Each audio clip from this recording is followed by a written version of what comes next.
Boa noite, né? Eu, como a Kátia me apresentou, mas também acho que vocês podem me conhecer como o verdadeiro peixe fora d'água aqui nesse seminário, né? Todo mundo deve estar pensando, gente, o que uma promotora de justiça vem fazer num seminário de economia e cultura? Eu estava ali sentadinha, adorando tudo que foi falado aqui, e é engraçado como que a gente consegue, mesmo sem querer, fazer alguns links, né, sobre o objetivo da cultura, com o que vocês todos trabalham, e com o nosso objetivo dentro do Ministério Público, que é nada mais nada menos do que promover a transformação social. Então, assim, em linhas gerais, é isso. E, infelizmente, nós vivemos numa seara, né, o nosso trabalho se dá, talvez, na seara mais nauseabunda, mais caótica, né, o primeiro palestrante falando em tecnologias, e todo mundo mostrando aqui índices e tal. A gente não tem nada disso. Nós vivemos, né, dentro de um poder judiciário e do próprio Ministério Público, que vive atrasado 40 anos da realidade atual. Então, e nós sempre, né, vivemos sobre um paradigma de verdades absolutas, muitas vezes, uma dificuldade muito grande de inovação, mesmo com a Constituição, lá em 88, eu falo assim, que se as pessoas pudessem realmente saber o que há por trás, assim, dos entendimentos de tribunais e tal, assim, é de dar pavor. Nada que é muito pior do que qualquer burocracia que vocês estão acostumados, né? Só para dar um exemplo, desde 88 a união estável era equiparada ao casamento, e só em 1996 que teve uma lei para garantir os direitos. Então, assim, a gente vive sempre no atraso, né? Mas sempre tendo o compromisso de transformar a sociedade. Então, nós tínhamos, antes, eu vou falar da minha área especificamente, um determinado paradigma. Qual era? Um direito de família tradicional, né, onde ainda existia toda aquela coisa do patriarcado, o homem chefe de família, muito formalismo, as regras muito mais valorizadas do que o mérito, né, do que o objetivo da solução do problema. Determinadas praxes judiciais que você muitas vezes não sabia nem por que existiam, mas estava todo mundo ali cumprindo, né, num medo de causar um problema, uma nulidade. De repente, aconteceu uma crise. E de que forma que ela aconteceu? Eu falo que quem trabalha na área, ali no dia a dia, não precisa ser gênio para descobrir por que as pessoas e por que determinados conflitos sempre estão retornando à beira, né, às salas de audiência, aos processos judiciais.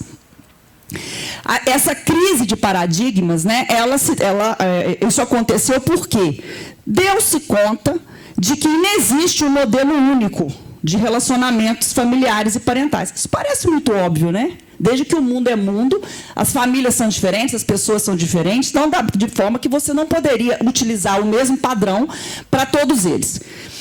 Então, existem novas entidades familiares. Pensem, em 1950, uma mãe solteira era algo impensável. E isso, evidentemente, refletia no tratamento dessa mulher, dessa criança, perante a justiça, perante os direitos. Só para dar um exemplo. Hoje, se dá muito mais valor ao princípio da afetividade, de modo que podemos ter hoje uma paternidade afetiva, não necessariamente vinculada à biologia, né, à DNA, nada disso. Por quê? E por que isso tudo aconteceu? Porque, de uma forma ou de outra, as ciências humanas, de modo geral, começaram a dar muito valor ao indivíduo. E, como eu disse no início, o Poder Judiciário, né, os advogados, o Ministério Público foram os últimos a reconhecer, aparentemente. Isso trouxe várias reflexões sobre a natureza dos conflitos. Aí começou a se perguntar, há satisfação com os modelos predominantes? Sim ou não? De repente, iniciou-se uma busca por alternativas para a solução desses conflitos. Algo que pudesse trazer ao cidadão a satisfação daquele seu direito, mas uma satisfação que se protraísse, não aquela momentânea. Pode passar. Aí, como deu essa mudança de paradigmas? Né? Passou-se do pensamento linear ao pensamento sistêmico. Nenhum indivíduo é único. Aliás, cada indivíduo é único. Do padrão da tradição à coexistência de diferenças. Eu gosto sempre de dar um exemplo aqui. Essa questão do padrão, da tradição, dentro do poder judiciário, é tão forte que, assim, antigamente, aqui, eu trabalho na mesma área há mais de 16 anos. E eu ficava incomodadíssima e lutava solitariamente, porque quando você via um casal querendo regulamentar uma convivência do pai com a filha, era batata. Final de semana alternado, 15 em 15 dias. Aí eu me perguntava, mas por quê? Qual que é a lógica disso? Não tem lógica. É a praxe, é o padrão. Partindo do princípio de que as pessoas são todas iguais. Aí surgiam problemas na prática, por exemplo, um policial militar, ele trabalha em turnos. Como que o policial militar vai conseguir fazer a convivência de 15 em 15 dias? E por aí vai. Então, mas, infelizmente, demorou tanto tempo para que essas coisas pudessem ficar evidentes, né, mas que, enfim, antes tarde do que nunca, isso está sendo modificado, nós vamos até entender por quê. Da existência do ambiente judicial a ambientes não convencionais para a realização de justiça e solução de controvérsias. Aqui é o item que vai, depois vocês vão ver o link do MP com o Grupo Pontapé. Por quê? Pode passar. O que é conflito? O que é conflito? Ele pode ser definido, é um desentendimento entre duas ou mais pessoas sobre um tema de interesse comum. O conflito traz, a princípio, uma posição rígida de intransigência associada a um sentimento de impossibilidade da coexistência de interesses. Qual que é a tradição do país? É o litígio. Né? A gente tem aquela frase clássica, busque os seus direitos. Ninguém precisa buscar o seu direito, porque se ele existe, você já o tem. Essa deveria ser a lógica para todos nós, né? E a gente chega à conclusão de que falta um pouco de informação. Acesso à justiça deixou de ser o acesso ao judiciário. Acesso à justiça é o acesso à solução do conflito, da forma que se der. Pode passar. Então, tanto o Poder Judiciário, com atraso, o Ministério Público, né, nós estamos numa luta para que seja transformada a cultura do litígio, que é tradição no nosso país, para a cultura da paz. E o que é importante nesse movimento? A solução da lide subjacente, a lide real, ou seja, o conflito real. O conflito que incomoda nem sempre é aquele levado ao processo judicial. E vocês podem ter certeza absoluta disso. Principalmente onde eu trabalho, na vara de família, muitas vezes a gente chega numa audiência, olha para as partes, vê que elas começam a conversar e você pensa, eles não deveriam estar aqui, eles deveriam estar no terapeuta, né, às vezes num psiquiatra, e você vê que a pessoa nem sabe por que ela está ali litigando. Mas por quê? A tradição é busque seus direitos. Procure um advogado, vá para a justiça. As pessoas perderam a capacidade de conversar, de dialogar, de se colocar no lugar do outro. Para essa transformação da cultura do litígio em cultura da paz, nós temos também que privilegiar a maior efetividade. Ninguém aguenta ficar brigando por uma guarda de filho 8 anos. Agora, por que 8 anos? Porque o Poder Judiciário está absolutamente assoberbado de demandas inúteis. Eu não sei se vocês viram há pouco tempo, saiu publicado nas redes sociais, e é verdade, uma decisão de um juiz de Santa Catarina que decidiu uma demanda entre 2 irmãos por causa de um moletom. Então, esse tipo de coisa chega ao judiciário, e é isso que impede que um processo judicial de guarda seja julgado num prazo razoável, que é, inclusive, uma garantia constitucional. É impossível. Por quê? Porque muita coisa que está lá é inútil. Então, nós temos que ter em mente que, quanto maior a efetividade, em menor tempo, mais há a satisfação do cidadão. A abordagem também da questão do conflito, ela deve se dar de modo mais eficiente, com maior satisfação no menor tempo. Cultivar a cooperação recíproca e a reflexão sobre os sentimentos do outro. Boas práticas, formas alternativas de sensibilização humana. Esse é o grande ponto. O que você muda nessa dinâmica de litígio para a cultura da paz? Nós precisamos sensibilizar as pessoas. A gente precisa mostrar às pessoas que existe um outro que também tem pretensões, que também tem uma visão de mundo.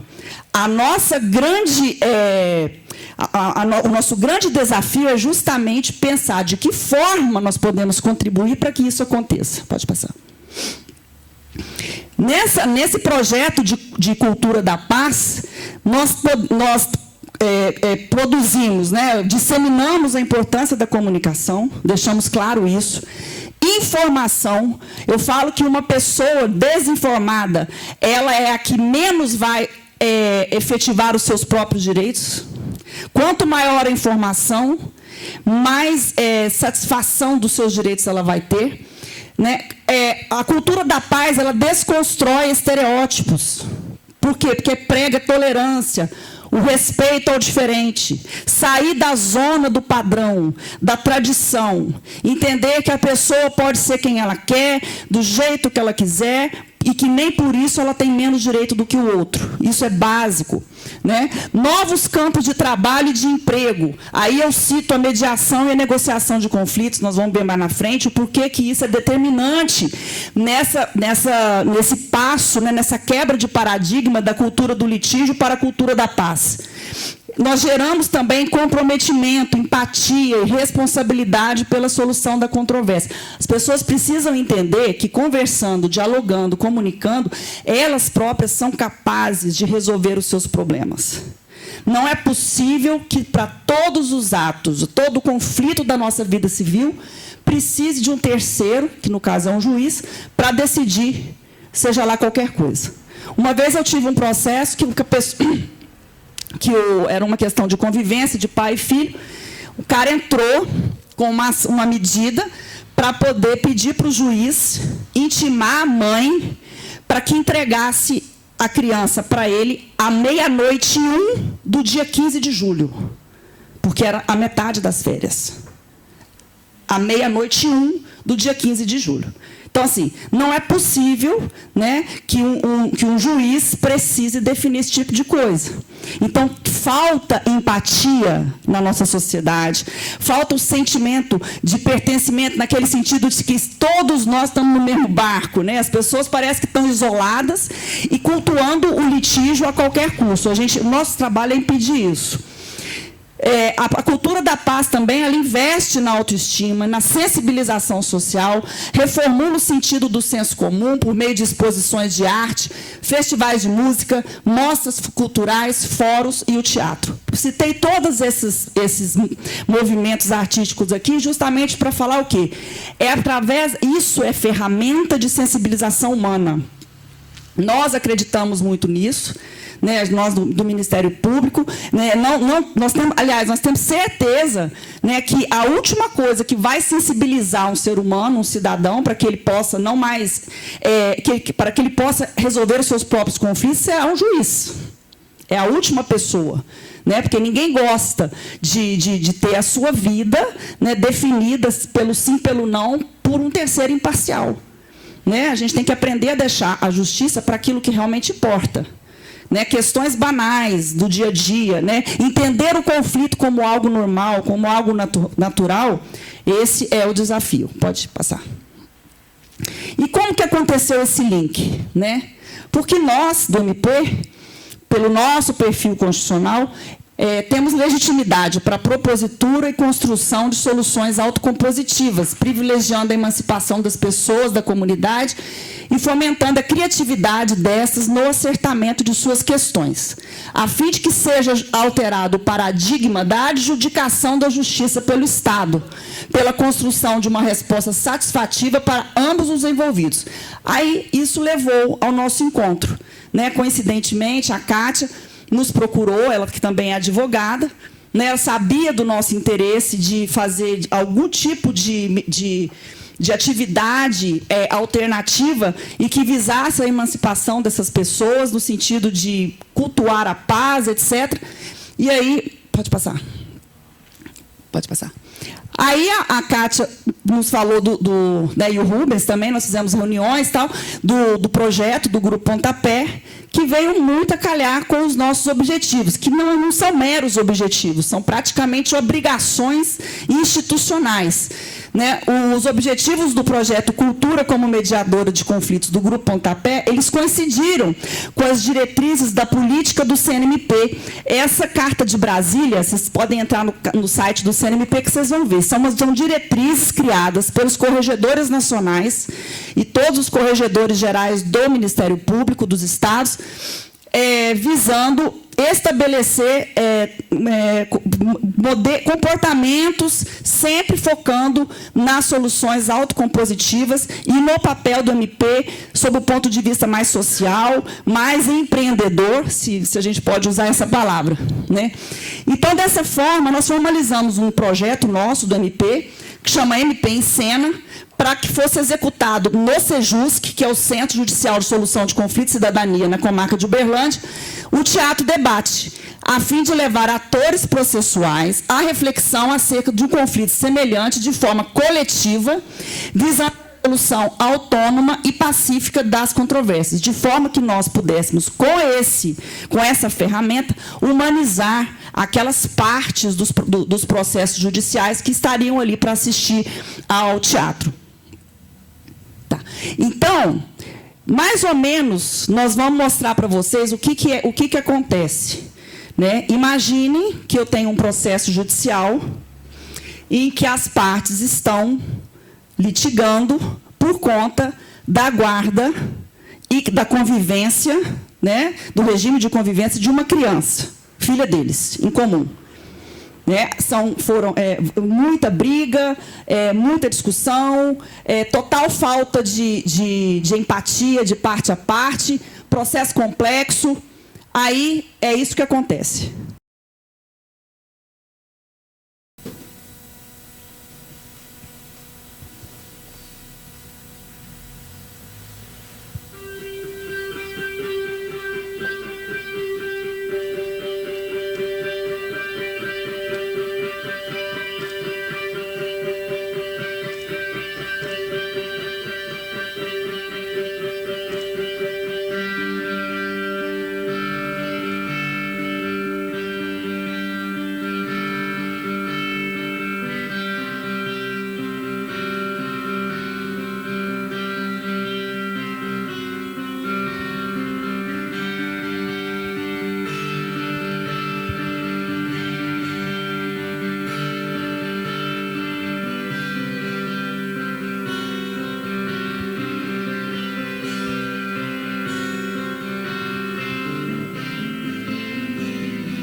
Carla, quantas vezes eu falei pra você não deixar a mochila por aí, Carla? Oh, meu Deus do céu, vou ter que ficar repetindo isso quantas vezes pra você? Tá bom, mãe, Tá desculpa. bom, né? Sei. Mãe, te amo. Também te amo, minha princesa. Como foi a escola? Ah, tava legal. Tá? Aham, A Cristina foi hoje? foi. Ô, mãe, é hoje que o papai vem me buscar? Não sei, Carla, não sei se é hoje não. Mas você avisou pra ele? Claro, cara, eu avisei, mas seu pai é esquecido, ele vive esquecendo as coisas. Mas na festa da primavera da escola ele falou assim que ele não foi porque você esqueceu de avisar. Cara, Você avisou pra ele? Mãe? você faz muita pergunta, Carla.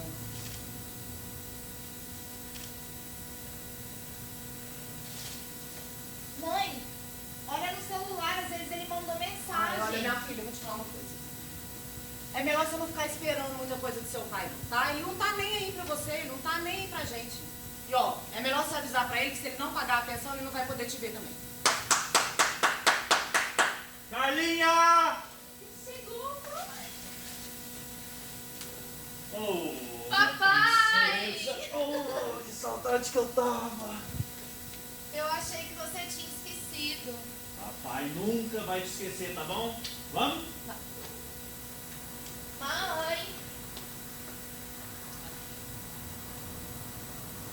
Tchau, mãe. Ah, Carla, agora que eu lembrei de uma coisa. Nossa, justo hoje que seu pai veio, eu vou ao shopping. Ah, eu vou ao cinema, vou comer pipoca, brincar no playground, vai ser tão divertido. Você não pode ir com ela outro dia, não, Henrique? De novo essa conversa? Vamos, vem. Não, eu queria ir ao shopping. Não, minha filha, hoje a gente vai fazer outra coisa, tá? Não, cara, não fica assim. Vai com seu pai, vai. Vamos, vamos. Tá vendo o que você fez, Piano?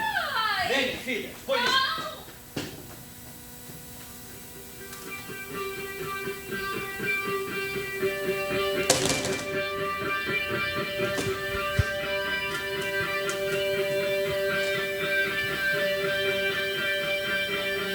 Vem, minha filha. Eu falei que eu não quero ir. Olha, já te falei, depois você vai com sua mãe, hoje a gente vai fazer outra coisa. Papai gosta de ficar com você, minha filha. Vai ser divertido, tá bom? Mas da outra vez que você me levou, eu fiquei na casa da vovó e não tinha ninguém pra brincar comigo. Isso foi outro dia, hoje vai ser diferente, tá? Por que você não vem outro dia? Hoje a gente vai no parque. No parque. Sim.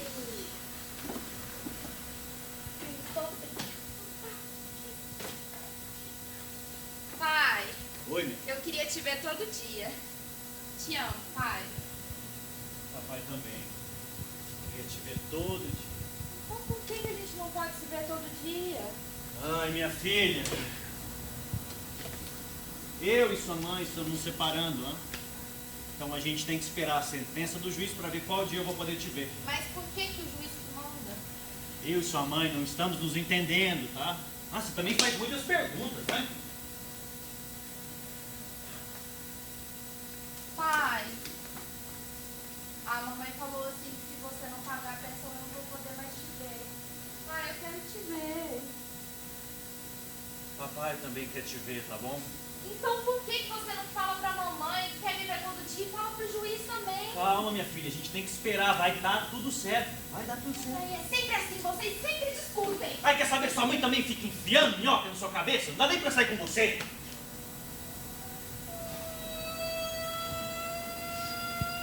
A gente vai embora. Tá feliz agora? Não, tá pai! feliz? Não!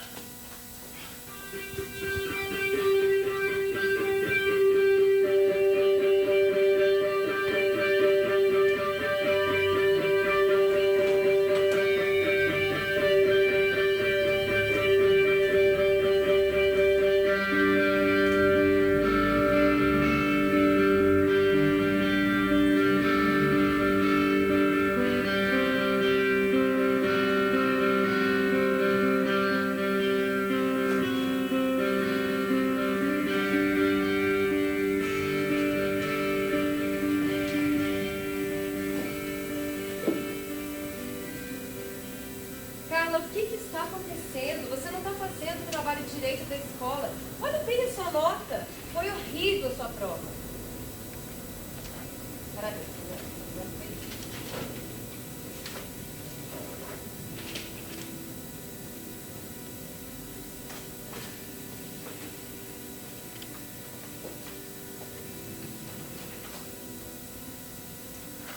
Ô, Carla, semana que vem é a apresentação na escola.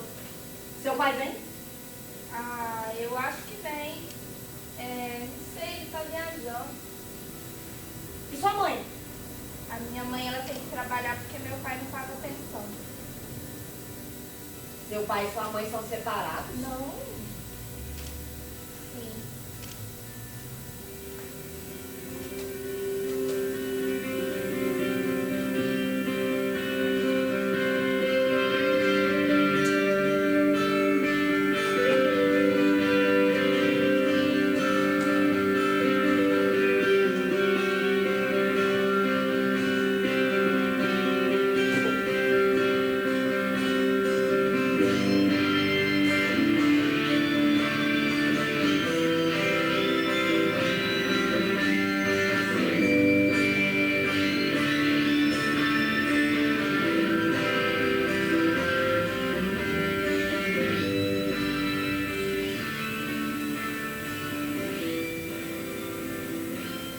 Carla, como foi a apresentação, filha? Eu não consegui chegar na hora, tive um problema no serviço. Você esqueceu, né, pai? Papai não esqueceu. Vambora, Carla, pra casa? E aí, como foi a apresentação? Você gostou? Não consegui chegar a tempo.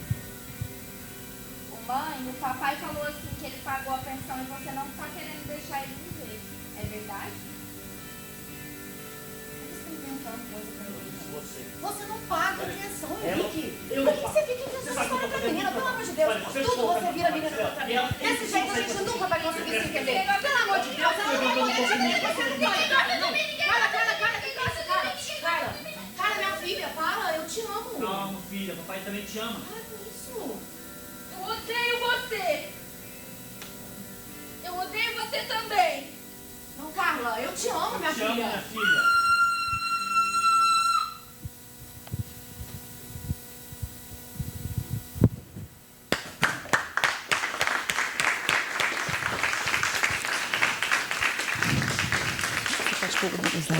Então, é assim, vocês imaginem uma sala, né, mas com umas 80, 100 pessoas, todas vivenciando esse tipo de dinâmica, né, que são mais ou menos... Eu falei que os indivíduos são... Cada um é um, né, mas as dinâmicas são muito parecidas, né, as dinâmicas familiares, principalmente que vêm de um divórcio.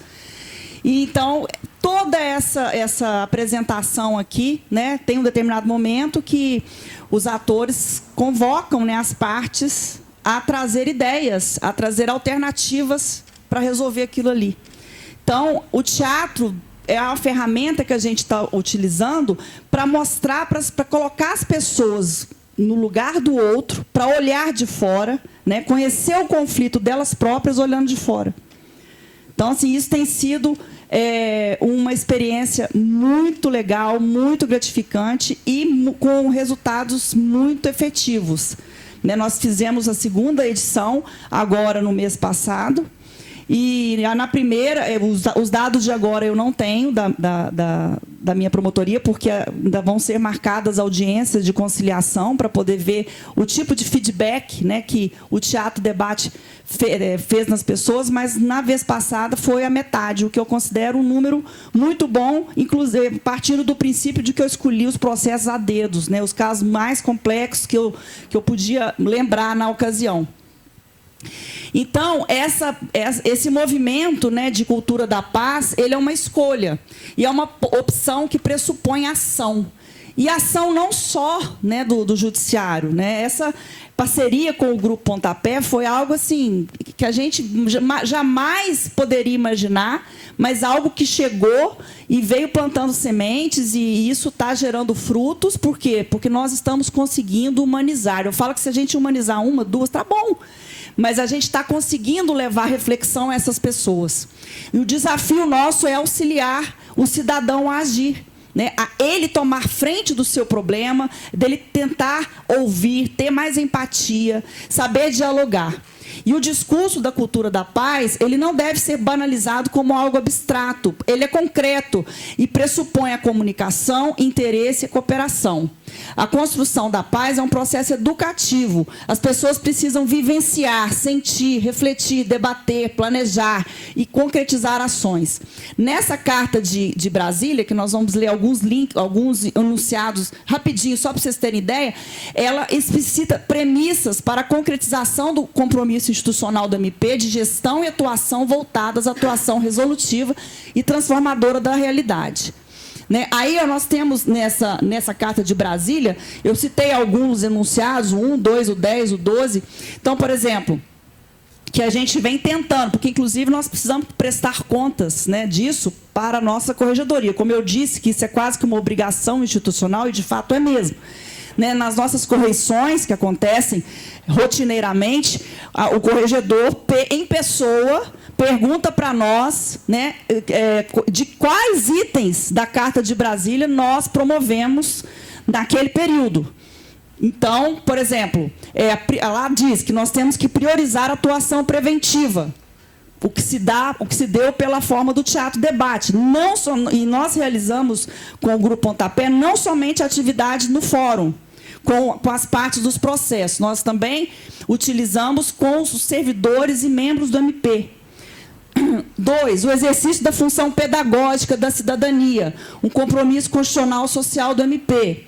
Da mesma forma, o teatro debate e o balaio popular, que também foi apresentado na sede do MP. Um projeto cultural do Grupo Pontapé. 10, a formação humanista, multidisciplinar e interdisciplinar dos membros e servidores do MP, teatro, debate e balaio popular. Na ocasião, inclusive, foi muito legal que eles fizeram uma cena, né, do teatro que nós apresentamos para membros, servidores, estagiários, terceirizados lá do MP, que mostrava justamente, tentava passar para esse público a sensibilidade com que o servidor público deve ter para atendimento do cidadão. Então, foi uma coisa também valiosíssima, né, dentro também dessa perspectiva do MP que consta da Carta de Brasília.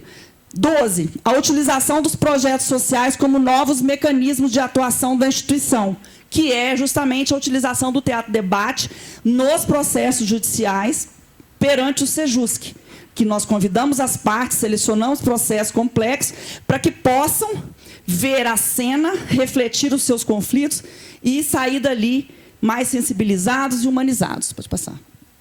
Qual é a vantagem desse projeto, né, do MP em Cena? Tratar o conflito por meio artístico e inserção dos cidadãos em ambiente cultural, demonstrando que justiça pode ser realizada em meio não convencional. Isso é importantíssimo. Como falei no início, acesso à justiça não é acesso ao judiciário. Acesso à justiça é acesso à solução das controvérsias, seja de qual forma for, né? E prioritariamente pelo meio consensual. 2, coletivização da reflexão acerca do conflito, conferindo sentimento de pertencimento e identificação do grupo. A gente percebe que, quando eles estão lá todos reunidos, as meninas também devem perceber isso. Sabe, assim, aquele clima de constrangimento, assim? Que ali você vê que todo mundo está com vergonha, porque sabe que aquela dinâmica que está sendo encenada ali... Então, assim, eles pensam duas coisas. Primeiro, olha, existe conflito parecido com o meu. Segundo, que é possível fazer algo. Eu posso fazer algo, eu posso cooperar, porque essa é a mensagem que o Teatro Debate ela vai transmitir ao final. 3, priorização do diálogo, da informação e da comunicação não violenta. Também é um dos métodos utilizados no Teatro Debate. Tudo é impressionante que todos os atores, né, Kátia, até agora, que eles vieram para fazer a cena quando convocados pelo Grupo Pontapé, é engraçado que todos eles falam, não, mas tem que falar com mais calma, para poder reverter a situação. Ou seja, todo mundo tem noção de que é necessário a comunicação não violenta. O problema é levar as pessoas a exercer, a fazer dessa forma.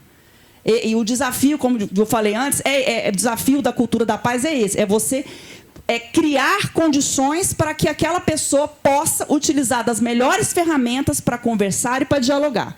4, valorização da cooperação recíproca e da solidariedade social.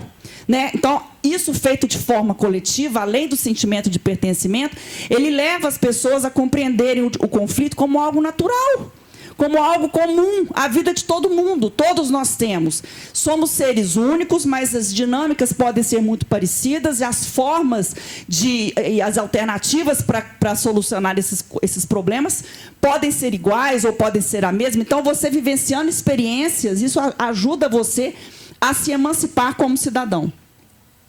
E os benefícios que a gente observou com o projeto? Celeridade, óbvio, porque se a gente consegue levar a pessoa a cooperar, o processo vai acabar, porque ela vai fazer um acordo. Né? Um acordo que é bom para ela e que foi construído pelas partes. Efetividade dos resultados, alto número de acordo, o fomento da desjudicialização. Precisamos manter clara a ideia de que poder judiciário não é o único lugar para satisfação de controvérsia. Isso é muito importante. 3, atendimento dos interesses mútuos. Acabar com a questão do litígio réu, autor, demandante, demandado, como se não pudesse haver uma solução que agrade a um e a outro. Nós estamos acostumados, de novo, com a questão do paradigma do conflito que vive o Poder Judiciário, de que sempre tem que ter um condenado e um não condenado, um culpado e um não culpado. Na verdade, quando a gente sabe que nas relações humanas, principalmente, eu estou falando da minha área aqui, da área de família, muitas vezes a questão ela não tem um responsável, ela tem 2, ou ela tem vários. Né? Então, a gente precisa ter isso em mente. Prevenção na formação e reincidência dos conflitos. Um dos acordos da minha vara que foi até interessante, que eles constaram uma cláusula lá, que foi inédita, que eu nunca tinha visto até então, depois do Teatro Debate, que eles colocaram assim: as partes se comprometem a conversar antes de resolver qualquer problema em relação à filha. Tipo assim, não precisa constar isso, porque isso é meio que evidente, mas eu achei interessante, porque quando você consta uma coisa dessa em ata, isso demonstra o seu compromisso de justamente realizar aquilo que nós estávamos ali nos propondo a fazer. Que essa é a ideia.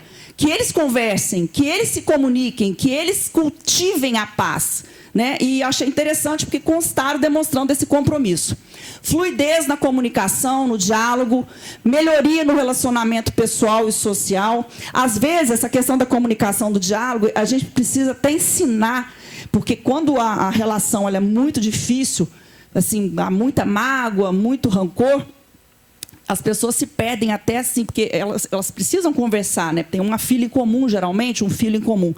A gente fala assim, não, então usa a rede social, usa a mensagem do WhatsApp. Tipo assim, explicar para ela que a pessoa pode ter um diálogo, mas não precisa ser pessoalmente, se isso não for possível. Não é o ideal, mas até isso a gente pode mostrar para a pessoa que é interessante nesse processo de emancipação e de cultivo da paz. A inserção dos cidadãos em ambiente cultural, que vocês, muito melhor do que eu aqui, sabem da importância de você inserir a sociedade em ambientes culturais, o tanto que isso representa de emancipação, de cultura, enfim, o tanto que isso traz benefício para a pessoa, mas que muitas vezes, principalmente pessoas de baixíssima renda, que é assim, a maioria das pessoas que procuram o judiciário para resolver esses problemas que eu reputo banais, porque falta informação, falta empatia também, falta, enfim, a carência é total. E o Teatro Debate ele contribui na formação do indivíduo como cidadão, despertando para a realidade na qual estava inserido inconscientemente, permitindo-lhe se imiscuir numa dimensão humanizada do conflito. Permite a valorização da responsabilidade de cada um, a apropriação das escolhas pessoais, o respeito a si e ao outro, a aceitação do diferente, a cooperação e a tolerância. E o que né, vocês falaram muito aqui do futuro, né? O que é interessante. Então, assim, eu também vou falar do futuro. Qual que é o futuro dentro da minha área? Qual o mundo novo que se descortina? Justiça é solucionar o conflito. Conflito se soluciona com comunicação não violenta, com a cultura e disseminação da paz, com o manejo de alternativas para a sensibilização e desenvolvimento humano. Aí eu ponho as artes, o teatro, música, cinema, tudo o que possa levar a uma reflexão coletiva, né, de pertencimento, mais uma vez. 2, novas perspectivas de trabalho e emprego se apresentam. Exemplo, mediação, outras formas alternativas extrajudicial para a solução de controvérsias. E outras formas alternativas pode ser o que nós estamos fazendo. As pessoas não conseguem ver, e nós tivemos uma dificuldade muito grande no início, antes até desse projeto com o Grupo Pontapé, porque existe uma questão assim de reserva de mercado, advogado acha que tudo tem que ser litígio, só que ele tem que entender que é um mundo novo que tá se descortinando e que o advogado pode ser mediador, ele pode ser negociador. Isso é trabalho, isso é emprego, né? E a própria lei de mediação, ela traz especificamente que a mediação é uma atividade técnica. Como o teatro também pode ser assim considerado na medida em que ele for uma ferramenta alternativa para a solução do conflito e outras atividades culturais. Nem todo conflito pode ser efetivamente solucionado pelo Poder Judiciário. E foi isso que nós percebemos. Isso mostra a ineficiência do Judiciário para a solução de determinados problemas. Daí é que, muitas vezes, psiquiatras, psicólogos, assistência social são muito mais importantes no processo do que o próprio ato de julgar. 4, e é um caminho sem volta da solução alternativa. Então, nós temos ali, eu trouxe, não vou citar, vários dispositivos legais, inclusive da ONU, todos trazendo que a solução das controvérsias por medidas alternativas, por meios alternativos, é o objetivo das nações, do país, e é nesse sentido que nós devemos caminhar. E a satisfação do cidadão, ela não deve ser momentânea. Né? Cada indivíduo deve ser propiciado a reflexão de que pode exercer um papel importante, voluntário, para que ele resolva os seus próprios problemas. E pela arte, os pensamentos tomam forma, as ideias são concretizadas, as soluções são apresentadas e as pessoas são sensibilizadas, que é o que eu acho mais importante. Essa é a conexão inafastável do MP com o Grupo Pontapé. Humanizar, emancipar, sensibilizar as pessoas, cultivando a cultura da paz. Então, é isso. Tá? Eu queria agradecer novamente. Estou aflita aqui, porque ela já veio com a plaquinha de fim. Tem mais uns 2 ou até deixar para lá. Tá bom, tá ótimo. Estou nervosa aqui já. Mas, enfim, gente, é isso. Tá? E como no MP a gente não tem a menor noção de investimento fiscal, esses trem que vocês falaram aí, que a minha cabeça até doeu, tomei um alívio ali para poder tal, porque... Mas, enfim, de todo modo, se alguém quisesse, né, se apresentar para ajudar a gente nesse nosso caminho, né, de sensibilizar as pessoas, de fazer algo diferente no Poder Judiciário, porque, assim, vontade nós temos. Nós não temos a expertise de vocês para fazer isso, mas a gente está à disposição, tá, para qualquer contato também. Um abraço a todos.